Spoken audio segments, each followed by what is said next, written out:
কাছে রজব মাসের অনেক দাম, অনেক মহত্ব, অনেক গুরুত্ব। রজব মাস এমন একটি মাস, যেই মাসটিকে মুসলমানরা সম্মান প্রদর্শন করতেন, বিষয়টা এমন নয়। এই রজব মাসটিকে আরবের বেজাতি যারা ছিলেন, বেদর্মী যারা ছিলেন, এই রজব মাসটাকে সম্মান প্রদর্শন করতেন। বলে রজব শব্দের অর্থই হলো সম্মানিত। তো রজব মাসটাকে বেজাতীয়রাও সম্মান প্রদর্শন করতেন। আল্লাহ রসুল সাল্লাল্লাহু আলাইহি ওয়াসাল্লাম ইসলাম আসার পরে মুসলমানদেরকে শিক্ষা দিলেন, হে মুসলমানরা, রজব মাস তো এমন এক দামি মাস, যে রজব মাস তোমাকে আমাকে সুসংবাদ দিবে কোন মাসের? রমাদান মাসে। বলে রমাদান মাস তো অত্যন্ত বরকতময় মাস, যেই মাসের আগাম সুসংবাদ নিয়ে আসে, আগাম খুশবু নিয়ে আসে রজব মাস। বলেন কোন মাস? রজব মাস। তো আরবি মাসের মধ্যে রজব মাস এমন একটি মাস, যে মাস আসলে মানুষ নবীজির পদ্ধতি, নবীজির শিখানো ভাষা অনুযায়ী একটা দোয়া পাঠ করতে হয়। আমরা তো দোয়া পাঠ করব পরে, আমরা তো জানি না যে রজব মাস আসছে কিনা, কিংবা এটা কোন মাস, এ সম্পর্কে তো আমাদের কোনো ধারণা, আমাদের কোনো জ্ঞানই। আমরা জানি আমাদের অসুস্থতা হইলে চিকিৎসার জন্য কি ওষুধ প্রয়োজন। আমরা জানি গানের মজা নিতে হইলে, কানের তৃপ্তি পাইতে হইলে কোন শিল্পীর গান মজা, নাট্য নাটিকা দেখতে হইলে কোন নাটক নাটিকার শিল্পীর কৌতুক মজা। আমাদের যেটা জানার দরকার ছিল সেটা আমরা জানি না, জানার চেষ্টাও করি না। কিন্তু একজন মুসলমান হিসাবে আপনার আমার আরবি 12 মাসের গণনা, আরবি 12 মাসের হিসাব রাখা জরুরি কিনা বলেন? আমি একদিন এক ফার্মেসিতে মজা করে চাতুরি করে বলতেছিলাম, ভাই আমার এক বন্ধু মানুষই, যে আপনাদের ফার্মেসির মধ্যে সবচেয়ে জনপ্রিয় ওষুধ কোনটা, কোন ওষুধটা বেশি চলে? ফার্মেসিওয়ালা তখন বলছিল যে সবচেয়ে জনপ্রিয় গুরুত্বপূর্ণ ওষুধের নাম হলো গ্যাস্ট্রিকের ওষুধ। কিসের ওষুধ? এটা সবচেয়ে বেশি চলে। তো এই গ্যাস্ট্রিকের ওষুধ আপনি আমি কেন সেবন করলাম? নিজের দেহ, নিজের শরীরকে সতেজ রাখার জন্য, ভালো রাখার জন্য। কিন্তু দুঃখজনক হলো, কথা এটাই সত্য, আমার দেহের ভিতরে আরেকটা রূহ রয়েছে, আত্মা রয়েছে।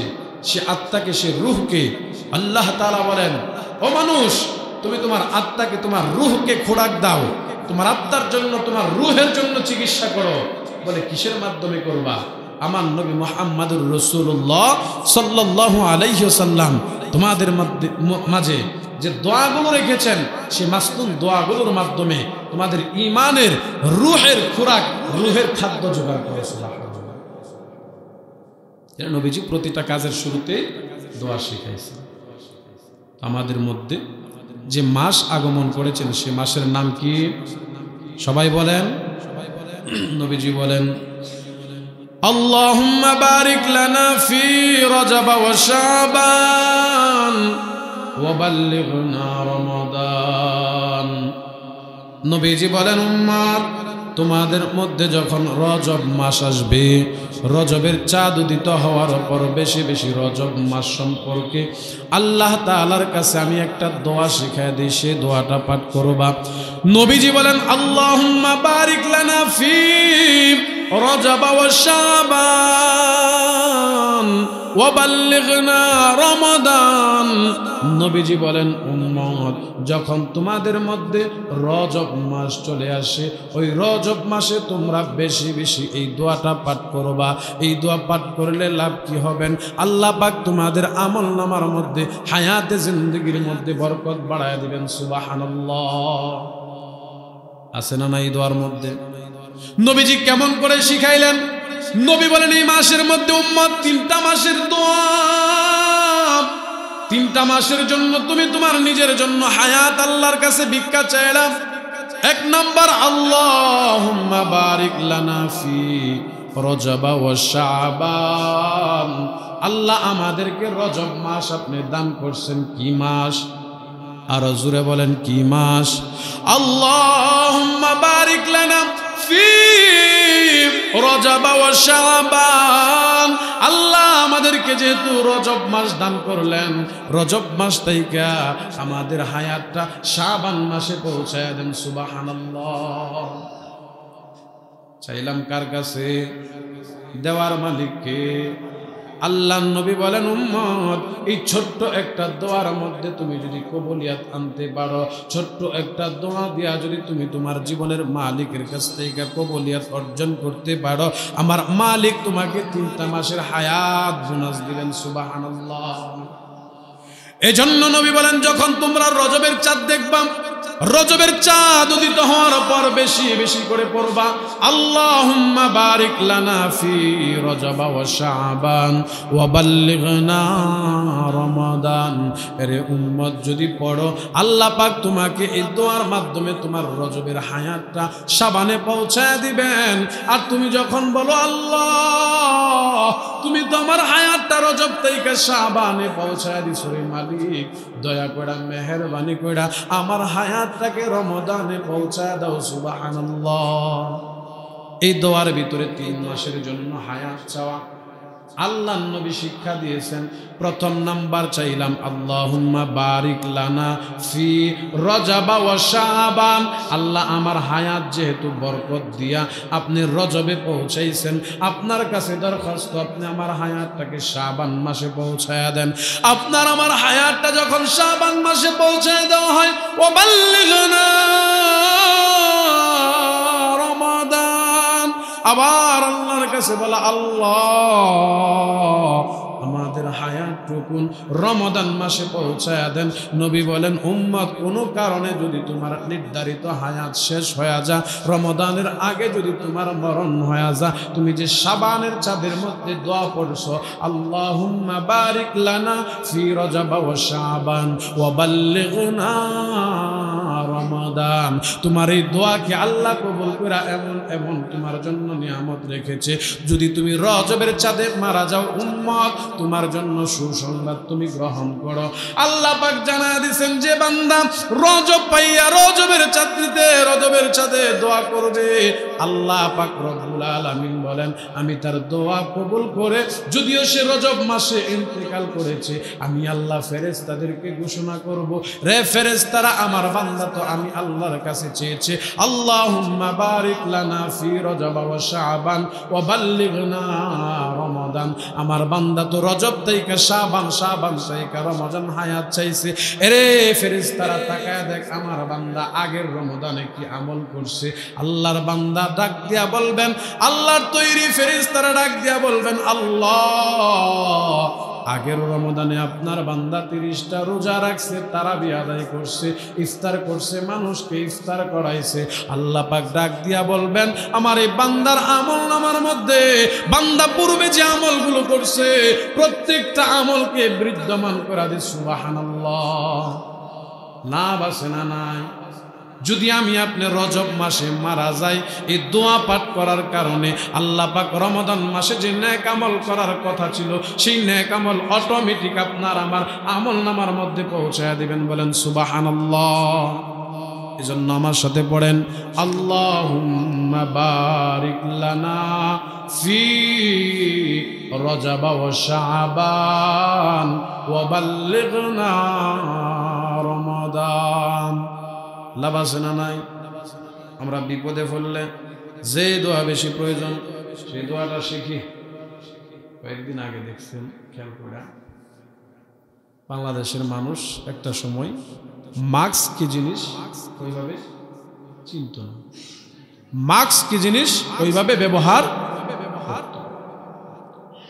কিন্তু করোনাকালীন সময়ে কাউকে ফকির বানাইছে, কাউকে করোনা কোটিপতি বানাইছে। এর মধ্যে জরিপের মধ্যে পাওয়া গেছে মাস্ক বিক্রেতা যিনি, মাস্ক যিনি তৈরি করছেন ওই ইন্ডাস্ট্রির মালিক, তিনি বলেন আমি আমার কোম্পানি শুরু লগ্ন থেকে করোনা শুরু হওয়ার আগ পর্যন্ত এত পরিমাণ মাস্ক বিক্রি করতে পারি নাই, করোনার প্রথম মাসে যে পরিমাণ মাস্ক বিক্রি করছে। মাস্ক বানানোর জন্য নতুন মেশিনওয়ালারা মেশিন কিনে আনছে, আর আমার মেশিন তো আগেই ছিল, আমি কোটি টাকার মাস্ক 1 মাসে বিক্রি করে দিয়েছি। যে মাস্ক মানুষ ব্যবহার করতো না, সেই মাস্ক করোনা ব্যবহার করাইছে কিনা? আরো কথা জোরে কোন, করাইছে কিনা? করাইছে। এই যে করোনা আমাদেরকে মাস্ক পরাইলো, শুধু কি তাই? আমি একদিন করোনাকালীন সময় রিক্সার মধ্যে উঠছি, রিক্সার ড্রাইভার করোনার দোয়া পড়ে। আমি জিজ্ঞাসলাম করোনার দোয়া জোরে জোরে পড়তেছেন, শিখাইছে কেটা আপনারা? আপনি তো একজন সাধারণ মানুষ। আমার মেয়ে শিখাইছে। কালিমাটা বলেন তো, করোনার দোয়া তো সুন্দর হয়েছে, কালিমাটা 15 বার বলতে পারছে। তো আমি বললাম এবার কালিমায় শাহাদাতটা পড়েন। এটা তো পারি না। কালিমায় শাহাদাত একজন মুসলমান। তাহলে করোনার দোয়াটা শিখছেন কেমন? আমার মেয়ে লেখা লেখা আমার একটু একটু করে শিখাইছে। কেন শিখাইছে? হুজুর আমার মেয়ে তো আমার খুব মায়া করে, আমি যেন না মরি, করোনার থেকে রক্ষা পাই, মুক্তি পাই, এই জন্য আমার মেয়ে আমারে করোনার দোয়া শিখাইছে। তাহলে এই জায়গার মধ্যে বিশ্বাস আছে না নাই? করোনা থেকে মুক্তি হইতে হলে, মুক্তি পেতে হলে পৃথিবীর সকল মানুষ এক জায়গায় একমত ঐক্যবদ্ধ হয়েছিল যে আল্লাহ যদি না বাঁচা, পৃথিবীর কেউ বাঁচানোর ক্ষমতা রাখে। তখন কিন্তু ঔষধের চেয়ে বেশি অ্যাকশন আর রিয়াকশন গেছিল মানুষের দোয়া দুরুদের। কথা কোন ঠিক কিনা? যে বেটা জীবনে নামাজ না পড়ছে, এই মানুষটা নামাজে আসছে।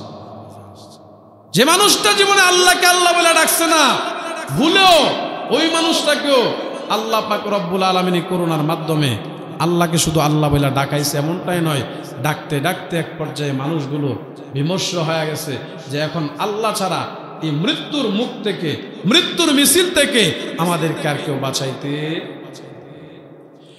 এই জন্য দোয়া শুধু করোনাকালীন সময়ে করোনা থেকে বাঁচার জন্য করলাম এমনটাই নয়।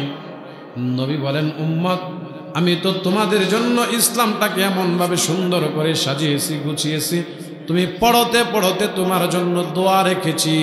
তুমি মসজিদে ঢুকবা দোয়া পড়ো, মসজিদ থেকে বের হইবা দোয়া পড়ো, তুমি যানবাহনে উঠলা দোয়া পড়ো। আমি নবী দোয়া শিখায় গেলাম, ঘুমাইবা ঘুমানোর পূর্বে দোয়া পড়ো, আল্লাহুম্মা বিসমিকা আমুতু আহিয়া। আল্লাহ বলেন, ও নবী যারা এই দোয়া পাঠ করে ঘুমাইলো, আমি আল্লাহ তাদের রক্ষণাবেক্ষণ হিফাজতের দায়িত্ব নিলাম। সর্বক্ষণে তার দেহটাকে আমি আল্লাহর কুদরতি ফেরেশতা হিফাজত করবে। সুবহানাল্লাহ। নবীজি বলেন, শুধু কি তাই নাকি উম্মত, আমি তোমাদেরকে একটা সুন্দর দোয়া শিখায় দেই, যে দোয়াটা পাঠ করলে ফজরের নামাজের পরে যদি তুমি নামাজের মুসল্লায় বসে সেই দোয়াটা পাঠ করো, আর ওই দিন যদি তুমি দিনের বেলা মারা যাও, সরাসরি জান্নাত। আস্তে কইলেন সুবহানাল্লাহ। এই দোয়া পড়তে লক্ষ টাকা লাগে, খুব পরিশ্রম লাগে। নবী বলেন, উম্মত আমি তোমাদেরকে এমন একটা দোয়া শিক্ষা দেয়া যায়, ফজরের নামাজের পরে যদি তুমি এই দোয়াটা 7 বার পাঠ করো, 7 বার পড়ো, আল্লাহ পাক রব্বুল আলামিন ওই দিন যদি তুমি মৃত্যু বরণ করো, আল্লাহ তোমাকে জান্নাতি বানায়া দিবেন। আর যেদিন রাত্রির বেলা মাগরিবের নামাজের পরে পড়বা, আল্লাহ পাক ওই রাত্রিতে যদি তুমি মারা যাও, তোমাকে জান্নাতি দান করবেন। সুবহানাল্লাহ।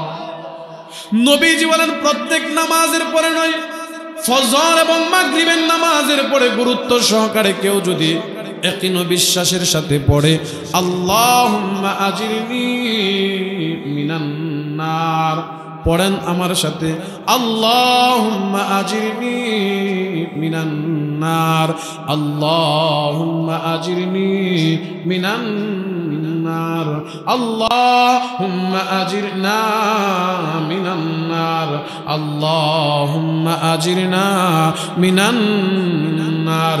নবী বলেন, আজিরনি মিনান নার পড়া যায়, আজিরনা মিনান নারও পড়া যায়। যদি কোনো উম্মত ফজরের নামাজের পরে 7 বার এই দোয়াটা পাঠ করে, আর যদি কোনো উম্মত মাগরিবের নামাজের পরে এই দোয়াটা 7 বার পাঠ করে, ওই দিন যদি কোনো উম্মত মারা যায়, আল্লাহ তাকে জান্নাত দান করবেন। আর রাতের বেলা মাগরিবের পরে তিলাওয়াতের পরে যদি মারা যায়, আল্লাহ ওই রাত্রিতে তাকে জান্নাত দান করবেন। সুবহানাল্লাহ। এজন্য লাভ কম না বেশি? হায়াতে জিন্দেগিতে চলতে ফিরতে ছোট ছোট দোয়াগুলো শিক্ষা রাখা জীবনে আপনাকে আমাকে ঔষধ যতটুকুন শিফা আরোগ্য না দান করবেন, আপনাকে আমাকে আরোগ্য আর মুক্তি দান করার জন্য মালিকের কালাম আল্লাহ দিয়েছেন। কথা কোন ঠিক কিনা? আল্লাহর কালামের মধ্যে মুক্তি আছে না নাই? আল্লাহ পাক রব্বুল আলামিন নিজেই কোরআনে কারীমের মধ্যে বলেন, ওয়া নুনাজ্জিলু মিনাল কুরআনি মা হুয়া শিফাউন ওয়া রাহমাতুল লিল মুমিনিন।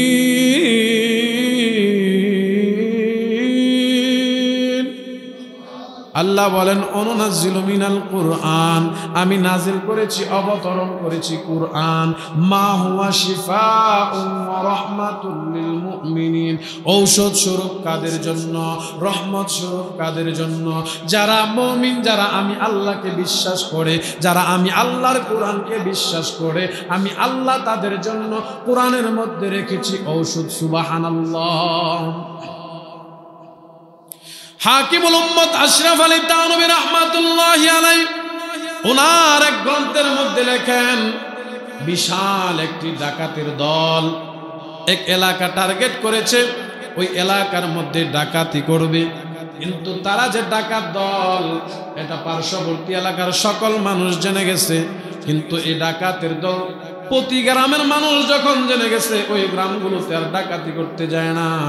হাকিমুল উম্মত আশরাফ আলী থানভী বলেন, ওই ডাকাতের সর্দার একটা সিদ্ধান্ত নিল, আমরা আমাদের নিজ এলাকা, পরিচিত এলাকা পরিত্যাগ করে অন্যান্য এলাকায় গিয়ে ডাকাতি করব।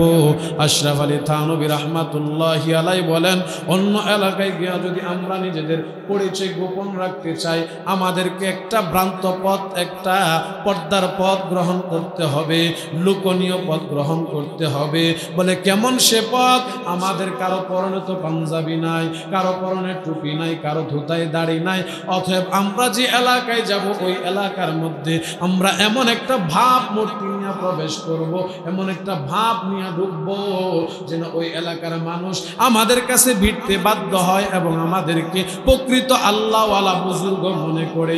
সরকারি সিদ্ধান্ত নিয়ে তার দলবল যারা ছিল প্রত্যেককে ভালো ভালো পোশাক পরায়া, টুপি পাঞ্জাবি পাগড়ি লাগায়া, অপরিচিত এক গ্রামের ভিতরে ঢুকে গেছে।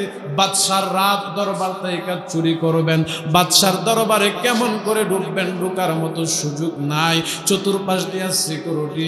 কিন্তু ডাকাত দলের সর্দারের সিদ্ধান্ত হইল, আমরা এমন কিছু গুণ প্রকাশ করব যে গুণ বাদশার কারণে পৌঁছানোর পরে, বাদশার কর্ণকহরে ওই গুণ পৌঁছানোর পরে বাদশা নিজে আমাদেরকে সম্মান প্রদর্শন কইরা বাদশার দরবারে নিয়ে যাবে। সুবহানাল্লাহ।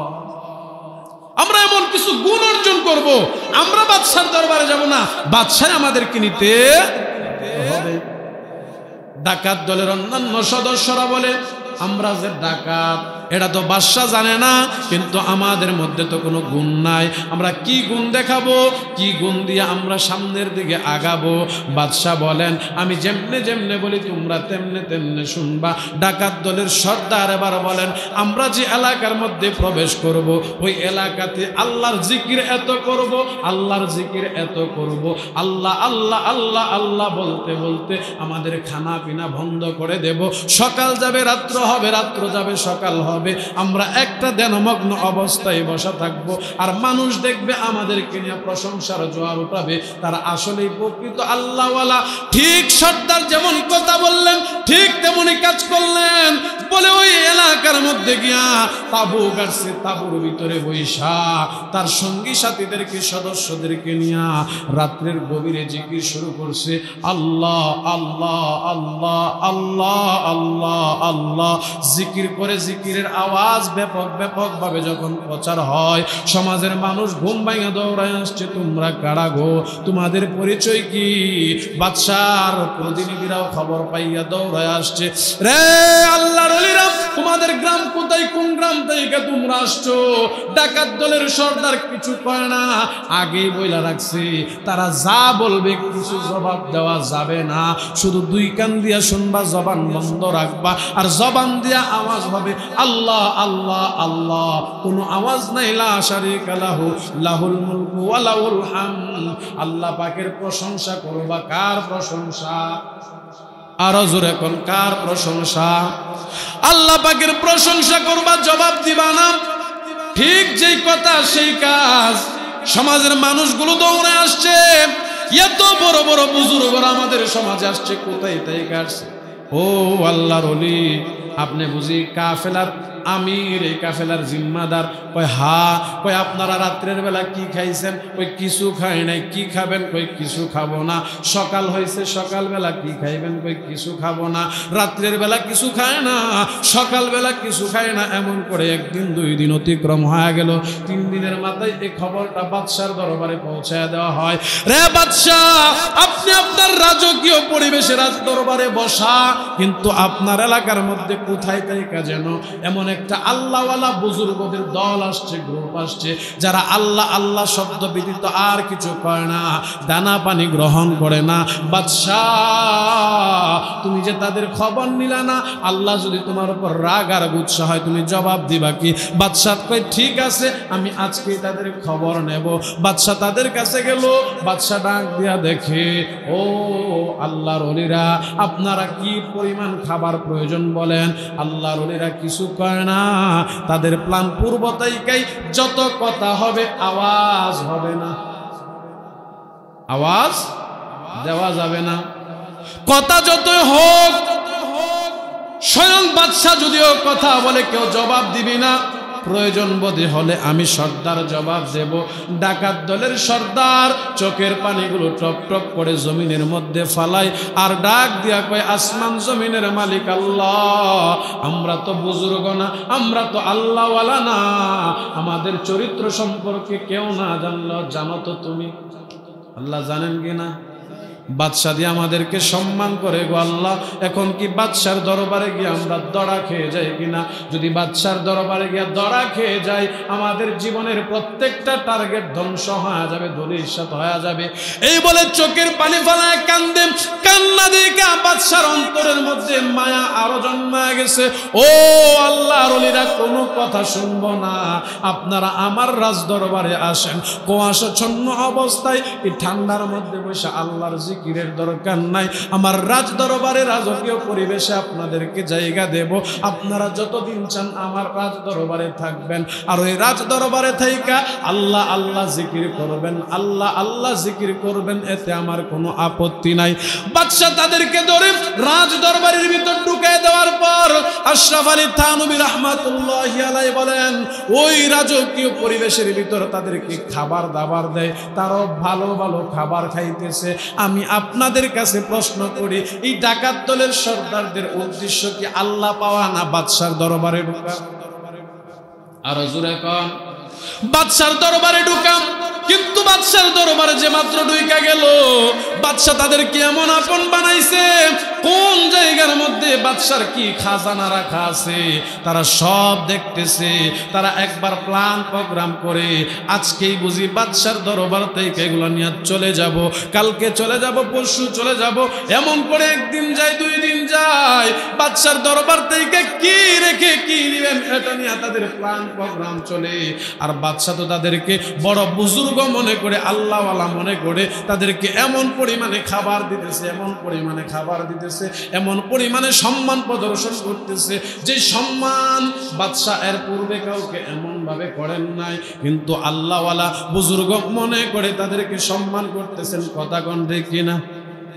তারা কি আসলেই বুজুর্গ? হাকিমুল উম্মত আশরাফ আলী থানভী রাহমাতুল্লাহি আলাইহি ওনার কিতাবের মধ্যে লেখেন, ওই বাদশার একজন প্রতিবন্ধী মেয়ে ছিলেন, হাঁটতে পারে না, চলতে পারে না, কথা বলতে পারে না। মেয়েটা শুধু বিছানার মধ্যে শুয়া শুয়া 2টা নজর দিয়া তাকায়া তাকায়া দেখতে পারে। বাদশার দুনিয়াতে সম্পদের অভাব নাই, টাকা পয়সার অভাব নাই, কিন্তু একটা মাত্র কন্যা সন্তান, জীবনে একবারও মেয়ের জবান থেকে আব্বা ডাকটা শুনতে পারে না। নাই, জীবনে একটা বারের জন্য বাবা ডাকটা শুনতে পারে নাই। বাদশাহ গুনগুন গুনগুন করে কান্না করে। এবার আল্লাহর ওলি যারা ডাকাত দলের সদস্য ছিলেন তারা জিজ্ঞাসা করেন, বাদশাহ আপনি শাহী মজলিসে বসে কান্না করেন, কারণটা কি? চোখের পানি ফালাইতেছেন। বাদশাহ ডাক দিয়া বলেন, রে আল্লাহর ওলিরা, আমার বিশ্বাস এবং ইয়াকিন আপনাদের প্রতি, আপনারা জামানার শ্রেষ্ঠ বুজুর্গ, শ্রেষ্ঠ ওলি, আপনাদের মধ্যে আল্লাহর পরিচয় খুঁজে পেয়েছি। বাদশাহ এবার বলেন কি বলতে চান? বাদশাহ ডাক দিয়া কয়, আমার রাজকীয় পরিবেশে, রাজদরবারের এক কোনায়, রাজমহলের ভিতরে আমার একমাত্র কন্যা দীর্ঘদিন যাবৎ অসুস্থ অবস্থায় বিছানার মধ্যে পড়ে রয়েছে।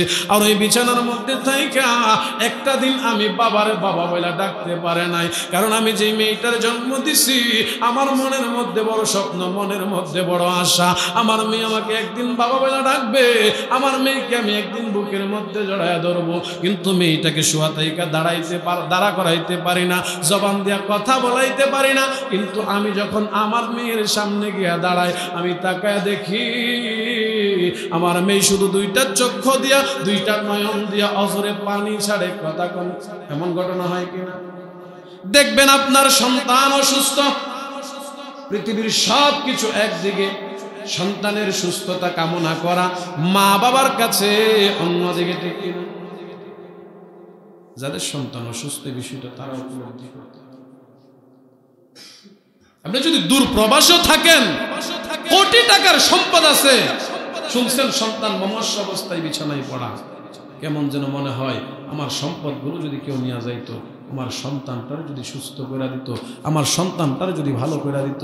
এটা একমাত্র ওই বাবাই জানে যে বাবার সন্তান মমস্য অবস্থায় বিছানায় পড়া, যে বাবার সন্তান নিজের হাতে কবরে গেছে, যে বাবার সন্তান নিজের হাতে দাফন হয়েছে, যে বাবার সন্তান নিজের জানাজা সম্পন্ন করে নিজে কবরে শোয়াইছে। এই বাবা ছাড়া এই পৃথিবীর মধ্যে এই ব্যথা কেউ উপলব্ধি করতে পারে। বাদশাহ আবার ডাকাত দলের সর্দার কাছে বলতেছেন, রে আল্লাহর ওলি, আমারে কেন বিশ্বাস, দুনিয়ার যত ডাক্তার কবিরাজ দেখাইছে, কেউ আমার মেয়েরে সুস্থ করতে পারে নাই। আমার মেয়ের সেবা যত্ন দিয়া, আমার মেয়ের চিকিৎসা দিয়া আরোগ্যলয় করতে পারে নাই। ও আল্লাহর ওলি, আপনার কাছে আমার অনুরোধ, আপনারা যা চাবেন আমি তাই দিয়ে দেব।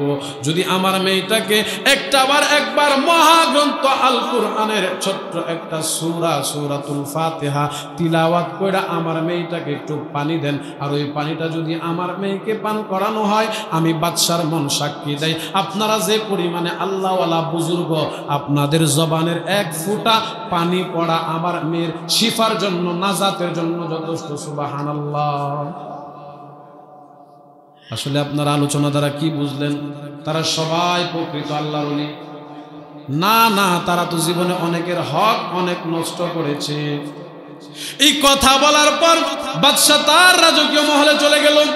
ডাকাত দলের সর্দার তার সদস্যদেরকে বলতেছে, রে সদস্যরা, তোরা তো কোনো না কোনোভাবে এখান থেকে মুক্তি পেয়ে যাবে। আমি তো তোদের লিডার, আমি তো তোদের দলের প্রতিনিধি, আমি তো তোদের দলের মেন, আমাকে তো বাদশা ছাড়বে না। আমি তো আলহামদু সূরাটা জানি না, আমি তো শুধু আল্লাহ আল্লাহ জিকিরটাই শিখলাম। আল্লাহ আল্লাহ জিকিরের দ্বারা আল্লাহ যদি এত দাম বাড়ায়া দেয়, এত সম্মান বাড়ায়া দেয়, এত কদর বাড়ায়া দেয়, আলহামদু সূরার মধ্যে না জানি কি পরিমাণ নিয়ামত রয়েছে। আলহামদু সূরা তো আমি পড়তে জানি না, কেমনে পড়বো রে? এবার বাদশা এক গ্লাস কিংবা এক পেয়ালা পানি আয় না, ওই যে আল্লাহর ওলি ডাকাত দলের সর্দারের সামনে তুলে দিল। ও আল্লাহর ওলি, আপনি একবার সূরা ফাতিহা তিলাওয়াত কইরা এই পানির মধ্যে দম করেন, ফু দেন, আমার বিশ্বাস আমার মেয়েটার শিফা, আমার মেয়েটার সুস্থতা ফিরে আসবে। এই কথা বলার পর বাদশার কথা রাখতে গিয়া, ডাকাত দলের সর্দার নিজেকেও ঠিক রাখতে গিয়া, পিতা মায়ের থেকে হেফাজত করতে গিয়া একিনার বিশ্বাস আল্লাহর উপর রাইখা চোখের পানিগুলো টপ টপ করে ফলাইতেছে। আর ডাক দিয়া কয়, আসমান জমিনের মালিক আল্লাহ, নবমণ্ডলের মালিক আল্লাহ, সব কিছুর ক্ষমতা তোমার, তুমি চাইলে সব করতে পারো, তুমি না চাইলে কিচ্ছু হয় না। কোন বললে সব হয়ে যা, ফায়াকুন বললে সব ধ্বংস হয়ে যা। আল্লাহ, আমরা তো কোনো প্রকৃত বলি না, আজকে আমাদেরকে আমাদের লেবাস আর সুরতে এমন বিপদের সম্মুখীন ফেলাইছে। আমরা যদি পানি পড়া দেই আর পানি পড়া যদি কাজে না আসে গো আল্লাহ, বাদশা আমাদের উপর থেকে বিশ্বাস হারায় ফেলবে। আমাদের পূর্বের ডাকাতির পরিচয় যদি বাদশা পেয়ে যায়, আমাদেরকে হত্যা করে ফেলবে, মেরে ফেলবে। আল্লাহ, দুনিয়ার সবচেয়ে বড় হেফাজতকারী তুমি, দুনিয়ার সবচেয়ে বড় রক্ষণাবেক্ষণকারী তুমি। আল্লাহ, তুমি তো চাইলে আমাদের জমানের একটা ফুয়ের মাধ্যমে এই বাদশার মেয়েটাকে সুস্থ বানায় দিতে পারো। আল্লাহ, আমরা ছিলাম ডাকাত, আল্লাহ তোমার আল্লাহ আল্লাহ জিকিরের বদলতে বাদশার রাজ দরবারে ঢুকায়া দিছ। এখন তো ওই জবান দিয়া যদি তোমারে ডাকি আর ওই ডাক দেওয়ার পরে এক গ্লাস পানি পড়া দে, এই পানি দিয়া তো তুমি মুক্তি দান করতে পারো, পারেন কিনা? আল্লাহর কাছে সে ক্ষমতা আছে না নাই? ওই আল্লাহ এখনো আছে না নাই? কিন্তু আমাদের বেলায় ভিন্ন। আমরা আমাদের অসুস্থতার কারণে, আমরা আমাদের সমস্যার কারণে আমরা আল্লাহর কোরআন থেকে শিফা, আল্লাহর কোরআন থেকে রোগ আরোগ্য নিতে চাই না। আমরা প্রথমে ডাক্তারদের শরণাপন্ন হই, এরপরে কবিরাজদের শরণাপন্ন হই। যদি ভালো না হয় মসজিদের ইমাম সাহেব দিয়া খতমে শিফা পড়ায় বিদায় করায় দিই, আছে না নাই? কিন্তু উচিত ছিল যখনই আপনি কোনো সমস্যার সম্মুখীন হইলেন, দোয়া প্রার্থনা করা, আল্লাহর কাছে চাওয়া। আল্লাহ বলেন উদউনি আস্তাজিব লাকুম, বান্দা তুমি চাইলেই আমি আল্লাহ মাফ করব। সুবহানাল্লাহ। এক গ্লাস পানির মধ্যে বিসমিল্লাহ করে ফু দিয়া দিছে, কার নামের উপর ভরসা করে? বিসমিল্লাহির রহমানির রহিম, পরম করুণাময় দয়ালু আল্লাহর নামে শুরু করিলাম। আলহামদুলিল্লাহি রাব্বিল আলামিন শব্দটুকুন পাঠ করার পর ডাকাত দলের সর্দার চোখের পানি ফালায় কান্দে আর কই, আল্লাহ এর চেয়ে বেশি আমি আর কিছু জানি না। আমি যা জানলাম তা জেনে তোমার উপর ভরসা করে আমি পানির মধ্যে ফু করে দিলাম। তুমি যদি সত্য হও, তোমার রুবুবিয়ত খোদায়িত্ব যদি সত্য হয়, আল্লাহ তোমার কাছে দরখাস্ত জানাই, এই পানির মাধ্যমে বাদশার মেয়েটাকে তুমি শিফা দান করে দাও। আল্লাহ, আমরা যদিও ডাকাত দলের সর্দার, আল্লাহ আমাদেরকে তো ডাকাত বলে কেউ চিনে না। আমরা তো লেবাস লাগাইছি তোমার বন্ধু হাবিবুল্লাহ মুহাম্মাদুর রাসূলুল্লাহ। আজকে যদি আমাদেরকে এখানে পরাজিত করে দাও, তোমার বন্ধু মুহাম্মাদুর রাসূলুল্লাহর এই সুন্নতি পোশাকের বেইজ্জতি হবে। আল্লাহ তুমি চাইলে সব পারো, সব করতে পারো। এই বলে পানির মধ্যে দম করার পর পানিটা ফু দিয়া বাদশার হাতে দেওয়ার পর বাদশা নিজের মেয়ের উপর যখন ছিটায় পানিটা দেয়, আল্লাহর কুদরতে বাদশার মেয়ে শোয়া তাইকা বসা, বসা তাইকা দাঁড়ায়া আব্বা আব্বা বইলা বাদশাকে জড়ায়া ধরছে। বাদশা দৌড়ায় খবর নিয়ে আসছে রাজ দরবারের এক কিনারায়, ওই যে ডাকাত দলের সর্দাররা বসা। রে আল্লাহর ওলি, তোমরা তো এমন বুজুর্গ, এমন আল্লাহর ওলি, তামাম পৃথিবীর কোন ডক্টর কবিরাজ আমার মেয়েকে সুস্থ করতে পারে নাই। বহু টাকা বহু কিছু ব্যয় করেছি, কেউ পারে নাই। তোমাদের এক ফোঁটা চোখের পানি এবং তোমাদের এক ফোঁটা এক গ্লাস পড়া পানির বিনিময়ে আমার আল্লাহ আমার মেয়েকে শিফা দান করছে। এই যে সংবাদটা তাদের কাছ পর্যন্ত যখন পৌঁছানো হয়, তারা এমন কম্পিত অবস্থায় দাঁড়ায় রয়েছে, কম্পিত অবস্থায়, ভয় ভীতি অবস্থায় দাঁড়ায় রয়েছে। বাদশা ডাক দিয়া কই, ভয়ের কারণ নাই, আমার মেয়ে সুস্থ করছো, রাজত্বের অর্ধেকটা তোমাদেরকে দিয়ে দিলাম। তোমরা আল্লাহ আল্লাহ জিকির করছো, আল্লাহর রুবুবিয়তের গোলামি করছো। তোমরা রাতভর ইবাদত করবা, দিনভর ইবাদত করবা। তোমাদের কাম করার দরকার নাই, রুজি রিজিকের দরকার নাই। তোমাদেরকে রাজ দরবার থেকে ভরণ পোষণ দেওয়া হবে। এই যে সুসংবাদগুলো শোনার পর ডাকাত দলের সর্দার সুজা দাঁড়া থেকে সিজদার মধ্যে পড়ে কান্নায় বিমূঢ় হয়ে গেছে, কান্নায় একেবারে অচেতন হয়ে গেছে। ওনাকে হুঁশ ফেরানোর পর জিজ্ঞাসা করা হয়, খুশির সংবাদ পাওয়ার পর আপনি কেন এমন বেহুশ হয়ে গেলেন, অচেতন হয়ে গেলেন? এবার বাদশার জবাবে ডাক দিয়া বলে, বাদশাহ, অচেতন হওয়ার একটাই কারণ, আপনার রাজ দরবার রাজকীয় পরিবেশ দেখে আমরা খুশি হয় নাই, খুশি হয় নাই, আমরা আনন্দিত হয় নাই। কারণ আমাদের মালিক এর চেয়ে বড় রাজত্ব আমাদের জন্য রেখেছে। আল্লাহু আকবার।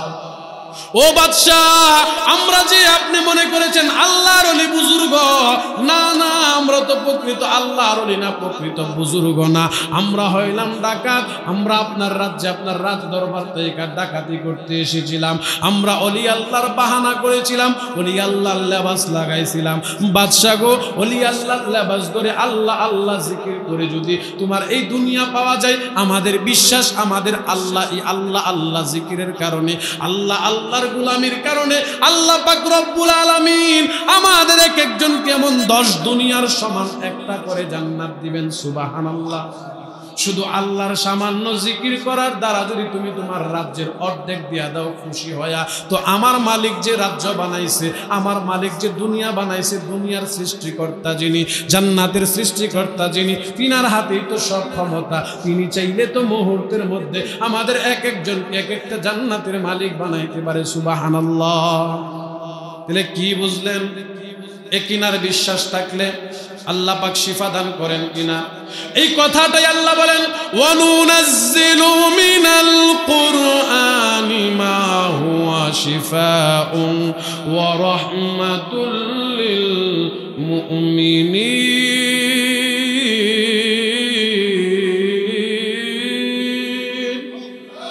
ওয়ানুনাজ্জিলু মিনাল কুরআন, আমি নাজিল করেছি তোমাদের জন্য কুরআন, মা হুয়া শিফা, তোমাদের জন্য ঔষধ স্বরূপ। কি স্বরূপ?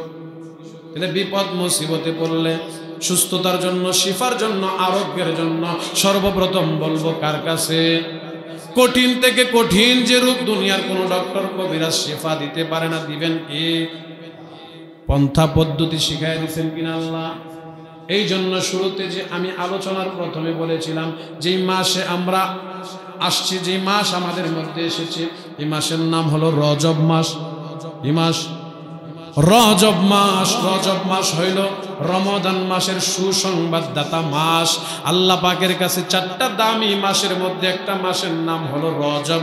রজব মানে হলো সম্মানী, রজব মানে হলো সম্মানী।